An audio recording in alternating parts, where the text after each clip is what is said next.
Барыңыздарга салам, кутман күнүңүздөр менен кыздар. Менин каналыма кош келдиңиздер. Токуучулук мектеби. Менин атым Айчүрөк. Бул видеону тартыш үчүн мен көп убакыт артка сүрүп жүрүп, акыры ушул күн экен. Демек, бүгүн сиздер менен биз шиштер менен иштегенди улантабыз. Шиш дегенибиз бул эмне?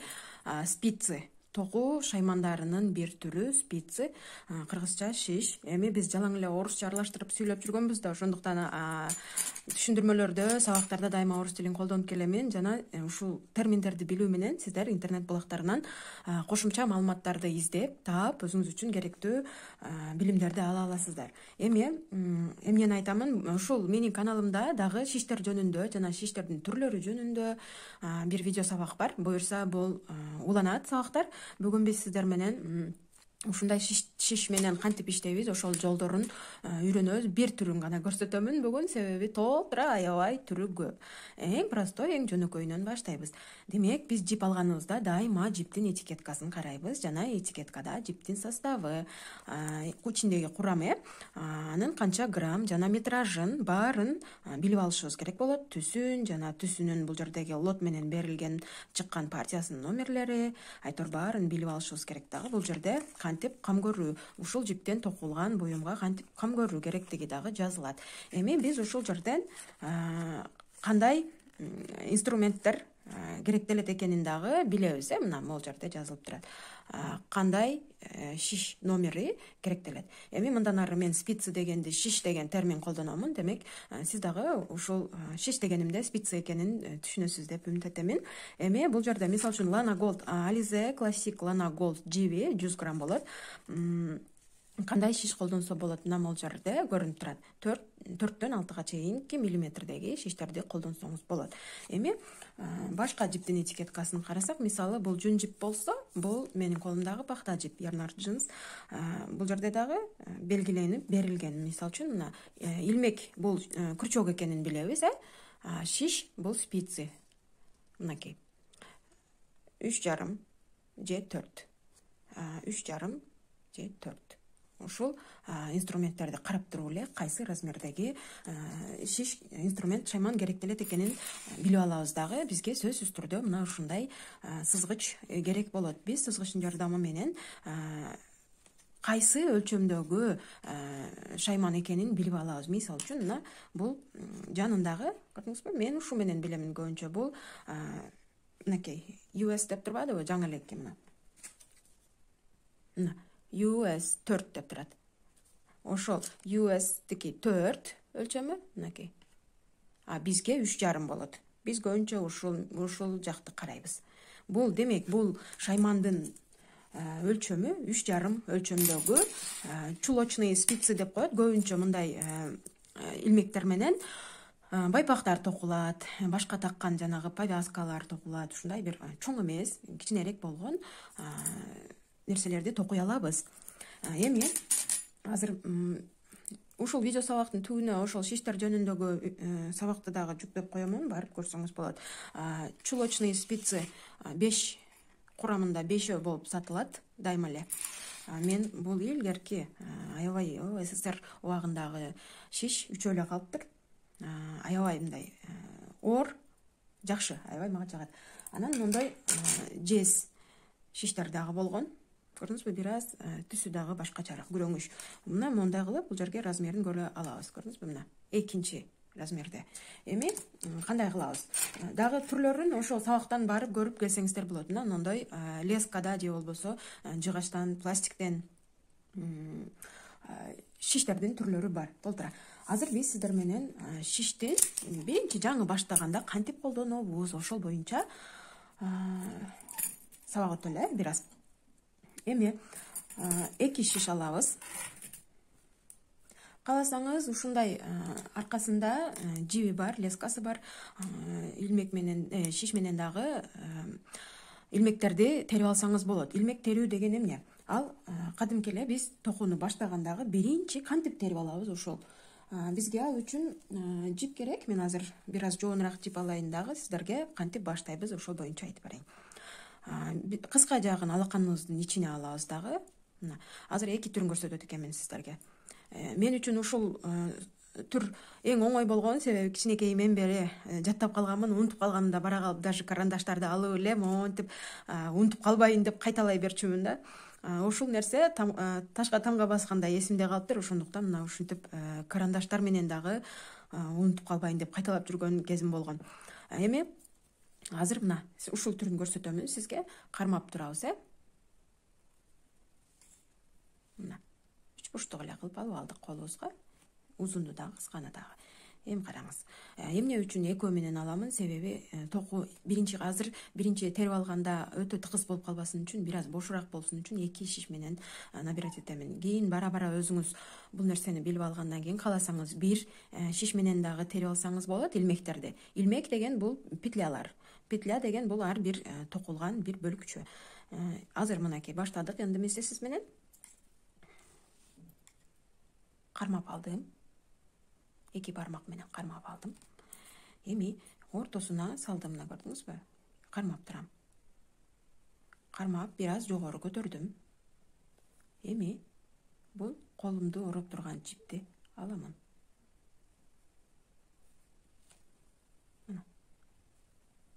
Анан бул жактагы жипти илип чыгарамын.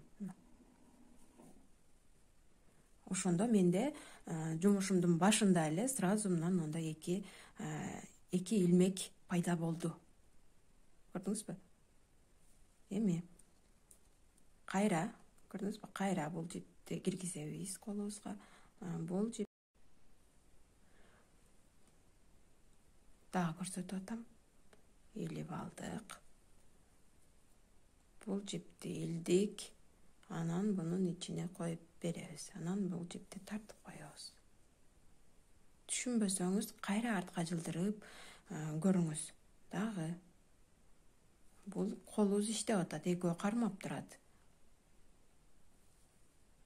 Алдык. Бул жактагы жипти дагы алабыз. Эми кайра бул жерден кайтып келебиз. Мына ушинтип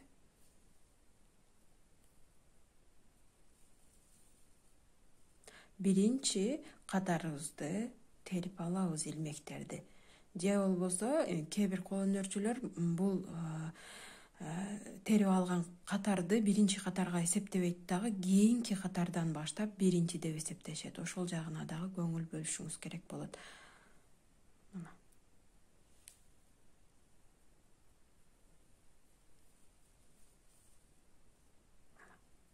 ушундай кылып биз терип жаткан илмектерибиздин катарын толуктап алабыз. Катуураак тартасыз бул жерде.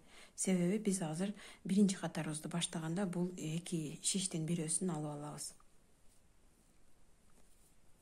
Азыр мен санайынчы канча чыкты экен илмек. Караңыз, азыр мен кыска гана сиздерге көрсөтүп берүү үчүн бул жердеги башында алган жипти кыскараак алдым. Эгерде сизге мисал үчүн канча сантиметрге чоң нерсе тогуу үчүн набор битель жасасаңыз, ушул илмектерди терип алууну кааласаңыз, мисал үчүн тумак токууда, мисал үчүн 50-56 өлчөмдөгү шапка токуймун деп баштасаңыз, ага ошо сиз өлчөп алган размерге жараша 75-тен 90го чейинки примерно петляларды набирать этесиз. Илмектерди. Азыр мынакей менин кыска жибим түгөндү. Демек, азыр санайбыз канча илмек терип алдым экен. 1, 2, 3, 4, 5, 6, 7, 8. 8 илмекти терип алыпмын дагы. Мына мен экинчисин чыгарып аламын. Эми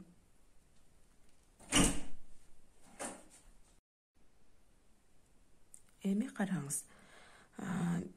Эменин 2 илмек аркылуу, 2 шиш аркылуу могул жерде илмектерди тергенимдин себебинен бул жердеги илмектерибиз бош болду. Эгерде сиз бир гана илмек менен, шиш менен илмектерди тергениңизде, бул жерде каттуу тыкыз болмок. Ошол жактарындагы өзүңүздүн каалооңузга жараша кийин үйрөнүп алгандан кийин алып кетсеңиз болот. Регулировать этип, тегиздеп, түздөп аласыз. Эми караңыз, токууда кромочный деген сөз бар орусча айтканда. Бул биринчи жана эң акыркы илмектерибиз. Бул шиш менен токуудагы негизги терминдердин бири. Мисал үчүн, дайыма биринчидеги илмек менен эң акыркыдагы илмекти биринчисин токубай алабыз дагы, эң акыркысын тескери токуйбуз. Эмне үчүн? Оң жана тескери деген дагы термин бар, аны дагы жазышыңыз керек. Демек, шиштин түрлөрү кромочные, оң жана сол деген терминдерди жазасыз. Оң дегеним эмне? Оң жана сол дегеним бул мисал үчүн биз азыр токулган боюмдан көрсөтөйүн. Оң дегенибиз мына бул оң токулган жагы болот. Ал эми сол дегенибиз бул ичкери жагы. Мына сол болот. Ушундай болуп көрүнөт. Ошол өрүм, оюм, изнаночный, лицевая гладь, изнаночная гладь дейбиз орусча. Аны дагы жазып алсаңыз болот. Бул изнаночная гладь, а бул лицевая гладь. Дагы терминдерди буюрса сабактарды жүктөп турамын. Ал эми бул резина, набор, петель резинкой деп айтабыз. Эми эң биринчидегини токубай алабыз дедим. Эмне үчүн? Жана эң акыркыдагыны тескери токуйбуз, оң эмес. Бул биринчи жана акыркы илмектерди кромочные дейбиз. Кыргызчасын билбеймин чындап кыздар. Демек, эмне үчүн тескери токуйбуз? Себеп дегенде биз ушундай, мисал үчүн бул жерде да где-то 10 чакты илмек терип алганмын дагы, жана ошону эле узун кылып, мындай кылып повязка токуган болчумун. Бул канча жылдык эски болуп жаткан, азыр жиптеримдин арасынан таап алдым. Токулган нерсе аз экен, менде шиш менен токулган. Ушуну болсо дагы көрсөтөйүн деп алып келдим. Демек, эмне үчүн эң биринчини жана эң акыркыны катардын ортосундагыдай кылып эле токуп кете бербейбиз. Себеби биз жумушубузду бүтүп чыгаргандан кийин мондай чекесиндеги токулган жерлер сулуу болуп чыксын үчүн, ошондой приемдорду колдонобуз. Эми караңыз. Азыр бул сизге көрсөткөн оюм бул жалаң тескери болуп токулган да, изнаночный болуп токулган. Ал эми могул жерде айтып өткөнүмдөй эле бул лицевая гладь, ал эми бул жагы изнаночная гладь. Эми биз азыр илмектерди терип алдык, кантип улантып кетебиз. Биринчисин мен айтканымдай эле дайыма бош кылып чыгарып алабыз. Экинчиге болгону өткөрүп алабыз. Балким биринчи жолку сабакта сизге түшүнүксүз болушу мүмкүн, колуңуз оорушу мүмкүн, аябай кыйындай сезилиши мүмкүн, бирок бул нерсе сизге ырахат алып келиш керек, эс алуу тартуулашы керек. Аракет кылып көрүңүздөр. Эми биринчисин алдык, жөн эле чыгарып бул жакка өткөзүп алдык. Эми кыска жипти биз токуп кетпесибиз үчүн бул жакка калтырып кармап алсак болот, же болбосо внимательно карап турабыз. Узун жиптин узун жагын бармагыбызга илип кармайбыз. Эми бүгүн азыр мен сиздерге лицевая гладь кандай токулат көрсөтүп берейин. Бул колубуздагы турган шишти бул жердеги илмектин ичине салып, рабочая нить, бул биз иштетип аткан узун жип, иштетип жаткан жипти илип тартып алабыз бул жака. Мына. Көрдүңүзбү? Илип тартып алдык дагы, бул жерин кое беребиз. Мына. Эми кийинки илмекке салып, дагы бул рабочий жипти илип, бул тешиктен тартып алабыз. Мынакей. Ушул ыкма менен биз мына ушундай кылып биринчи катарыбызды токуп алдык. Терминдерди унутуп калбоо үчүн сөзсүз ушул токууга арнап бир дептер ачып коюңуз, блокнотпу, жана ошол жерге жазып алып, өзүңүздүн түшүнгөнүңүз боюнча дагы маалыматтарды жазсаңыз болот. Азыр мен эң акыркыга келейин деп калдым. Bir ilmek kaldı.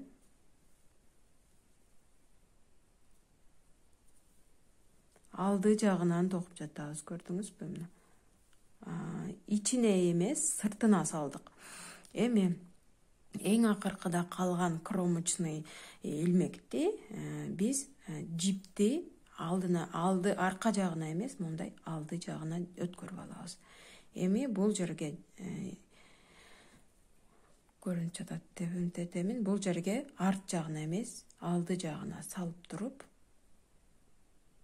мындай тескери токойбуз. Ошондо биз азыр бул жактагы илмектерди арт жагына салып алган болсок, эң акыркыны алды жагына салдык. Демек, бул эң акыркы токуганыбыз изнаночный болуп эсептелет, тескери. Мына биринчи катарыбызды терип алдык дагы. Эми экинчи катарга баратабыз, караңыз. Биринчи илмекти токубайбыз, дайыма чыгарып алабыз. Эми экинчиге өттүк.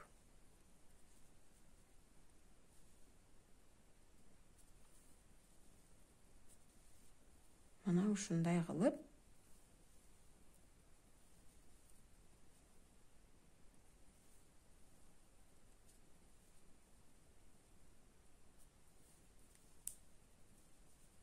токуй беребиз. Мүмкүн болушунча жай токуган аракет кылдым. Эми дагы акыркы калды. Караңыз, акыркы калганда дагы жипти алдыга өткөрдүк. Эми арка жагына эмес, алды жагына кылып, мындай кылып тескери токуп алабыз. Себеби айтып өткөнүмдөй эле биздин эң акыркы чет жагыбыз сулуу чыгышы үчүн ушундай кылабыз. Кайра эле бүткөндөн кийин караңыз, биз бүттүк да бунучу. Мисалы үчүн бул жагын бүттүк, эми шиш бул жагынан буруп алабыз. Караңыз, биз азыр мындай кылып бүттүкпү? Эми бул жагынан буруп алабыз.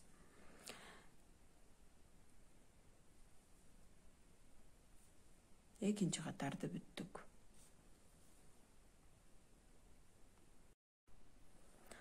Мына кыздар, мен азыр сиздер менен чогуу токуп жаткан кыскача кичинекей образецти дагы деле токуп жатамын. Сиз дагы өз алдыңызча мына ушундай кылып тренировка кылыңыз, окуп, практика кылыңыз. Сөзсүз ошол терминдерди жазыңыз, мынакей.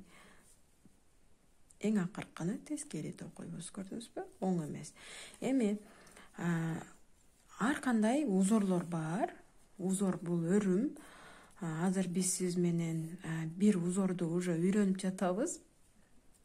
Сабактын жүрүшүндө бул узордун аты жалаң оң кылып токуп атабыз да, мисалы үчүн ар бир катарды эле оң токуп жатабыз. Бул узордун аты платочная вязка.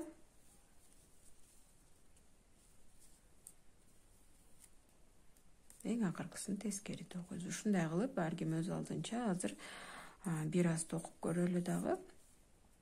Анан бул полотно мен токуп жаткан образецти бир аз чоңойтуп, анан сиздер менен чогуу бир аз талкуулайбыз дагы. Сүйлөшөбүз. Сиз дагы өз алдыңызча мына ушундай кылып эң акыркыны гана тескери токуйбуз. Кайра буруп алабыз. Эң биринчини токубайбыз, чыгардык. Анан калганын мына ушинтип токуй беребиз. Бир аз токуйлу, анан сиздер менен кайра жолугабыз. Мен келдим, кыздар, мынакей бир аз гана токудум. Эми результатты көрсөтөйүн дедим. Эң акыркы кромочный менен эң башкы кромочныйды биринчисин биз токубай чыгарып атпадык беле, токубай эле өткөзүп алатканбыз. Мынакей мына ушундай жүрөкчөлөрдү сулуу кооз чеке болуп калат бизге. Мынакей эң акыркысында да көрдүңүзбү? Ар кандай кыйшык болбостон жакшынакай сонун сулуу чети сулуу болот. Эми дагы айта кетчү нерсе, эгерде ушул эле жипти сиз мындай ичке шиш менен токусаңыз, жыштыгы мындан дагы кичинекей болот. Эгерде ушул эле жипти сиз мындан жоон шиш менен токусаңыз, демек бул токулганы дагы вязкасы токулганы чоң болот. мындан дагы чоңураак болот. Азыр ушул шишке жараша болду токуганыбыз. Анан мисал үчүн мына ушул току платочная вязка көрдүңүзбү? Бул повязка мисал үчүн аябай ичке, мындан да ичке шиш менен токулгандыктан бул жиптин алдында бир аз да жышыраак и жиптин жоондугуна дагы жараша. Бул жип дагы ичкерээк болчу, бул жип жоонураак. Анан азыр биз бүгүн сиз менен үйрөнгөн терминдер жана мен көрсөтүп берген образец боюнча эле сиз уже кызыңызга же кимдир бирөөгө белек үчүн чачына повязка токуй аласыз. Мисал үчүн мына ушул эле терип алган илмектерибизди улантып отуруп биз мисал үчүн баланын башын өлчөп алсак метр менен 50 сантиметр чыга турган болсо, сиз бул полотнону где-то 48 сантиметрге чейин узун кылып токуйсуз дагы. Экөөнү бириктирип, эки учун мисал үчүн эки учун бириктирип, мына бүткүн жеринен кааласаңыз ийне менен тигип койсоңуз болот, же болбосо кааласаңыз мындай кылып бириктирип бул жерге эме тагып койсоңуз болот. Кооздук үчүн каалаган өзүңүздөй каалагандай брош тагасызбы, айтор ушундай кылып эле обычный бир повязка токуп аласыз. Суроо, сунуштар болсо комментарийде жазып кетиңиз. Дагы кийинки сабактардан сиз менен көрүшкөнчө саламат туруңуздар.